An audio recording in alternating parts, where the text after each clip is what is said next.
Do you know that feeling is the secret has nothing to do with how happy you feel, what vibrations you're exuding, what frequency you're maintaining? All that may be true, if we want to think scientifically. And I'm not saying that the law of assumption is not scientific. It is proven when you test it for yourself. When Neville says feeling is the secret, he tells you he's not talking about emotions. He's talking about the naturalness of you being that which you desire. It's like what we call second nature. As I say, you always can compare it to dancing, learning an instrument, learning how to play an instrument, or learning how to drive a car. Whenever we're deciding to experience something new in our life, we are what?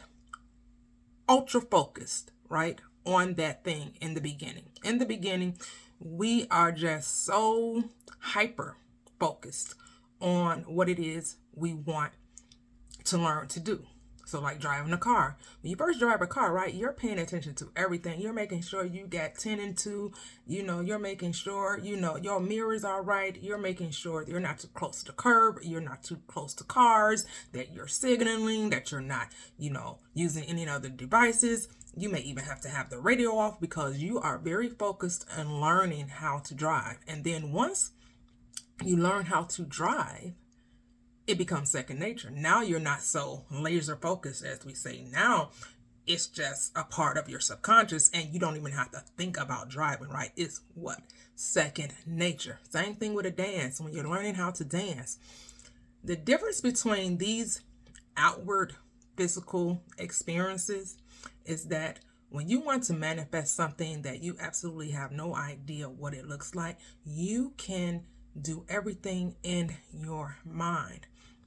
I thought about when I wanted to learn how to drive, and I learned how to drive a little later in life, like my early 20s is when I learned how to drive. And I didn't imagine what that would be like. Like I saw people driving, right? I saw people doing whatever, but I wasn't paying attention. I wasn't the driver. I just had faith that they knew what they were doing, and I was just the passenger, right? I had no idea what to tell them how to drive, what they should and shouldn't be doing. Had no clue to what it was, the mechanisms of operating a vehicle. But I did tell myself I wanted to learn how to drive. How that would come about, I had no idea. I didn't say, oh, well, this person is going to be the one that teaches me. This is going to be the vehicle in which I'm going to learn. I had no clue. I actually learned from a couple of people in my life at the time, a friend, family members. I drove several cars to learn, to get comfortable with that activity. But I just knew the end goal. And the end goal was that I was going to get a driver's license. And then by getting a driver's license, I was going to get my own vehicle. Actually, the first car I ever bought was a brand new car that I drove off the showroom floor. Interestingly enough. But, however, I just knew that that was an end goal of mine. And so, you have to find out what resonates with you when it comes to manifesting your desires. Yes, there are 1,001 techniques out there, and you have to decide what resonates with you. That's what all that buying techniques and, paying for coaching, if that's what you feel you need to do it. I just don't believe it should cost you anything to learn about you. You have to invest in you by investing time in yourself. It's that sitting by yourself quietly and asking yourself what it is that you desire to have. And there's so much information out there, and I know some people are like, well, I discovered the secret. I got the tools. I have everything you need. Come and join my Patreon. Come and join my group for a fee. Yeah, I get it, because everything in this life has become transactional. However, the scripture says, come buy and eat without price. So the only price you really need to pay is attention.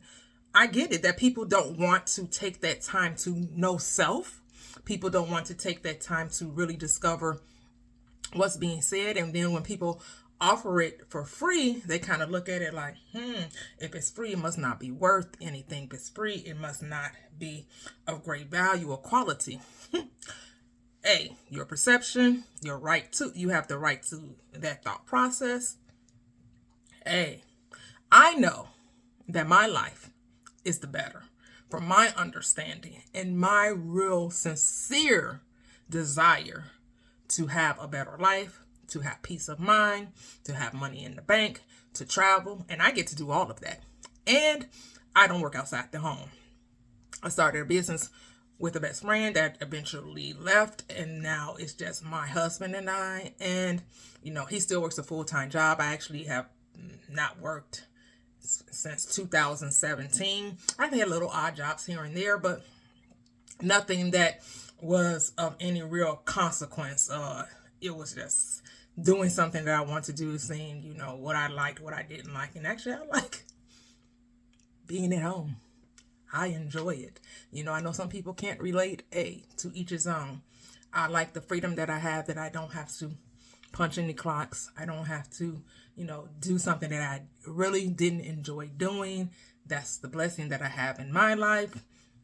So, yeah, I know I'm kind of going off on a tangent there and talking about manifestation and really getting the feeling of being that what you want to be. And you have to be willing to do the work. I know maybe you feel more, like you would be willing to do it more because you paid for it, I guess. That's the more inclination for you to really want to see a changed life, is if you're giving someone hundreds or thousands of dollars, and then that makes you feel like, oh, well, I paid my money, I'm going to be dedicated. All right. I don't need to pay money to dedicate myself to a change that I want to experience. But again, I know everyone's different. Everyone sees life from a different perspective.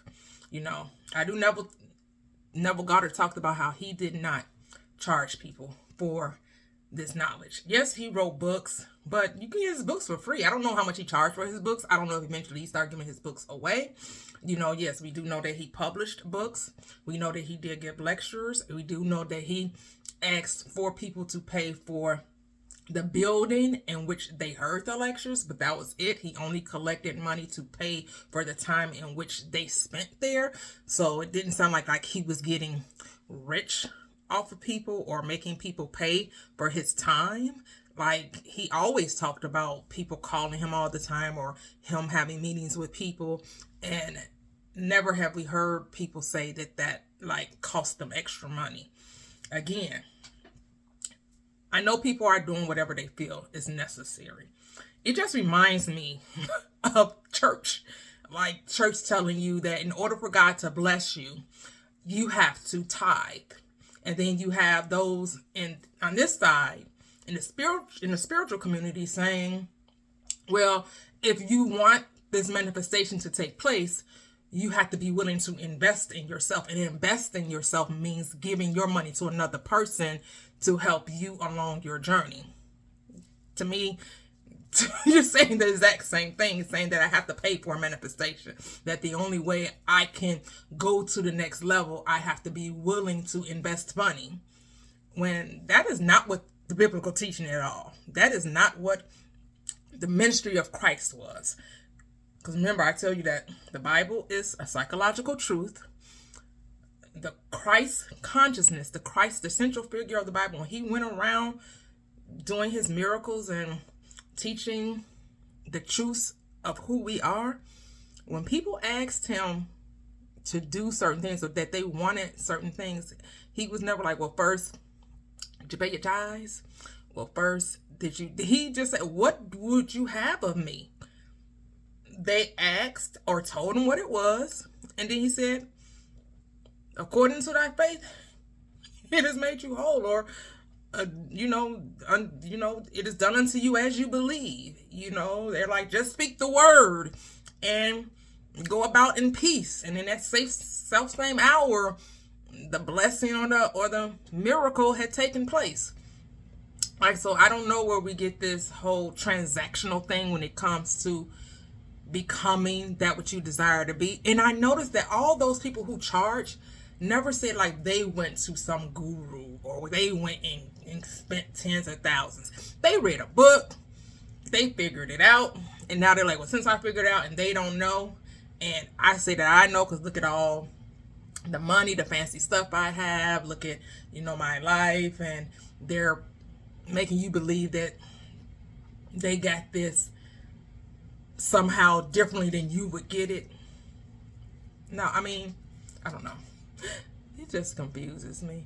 But again, none of my business, right? That ain't none of my business. Hey, if y'all want to give y'all money to these people, give your money to them. Hey, whatever you need to do, whatever makes you happy. Do you, boo. Do you.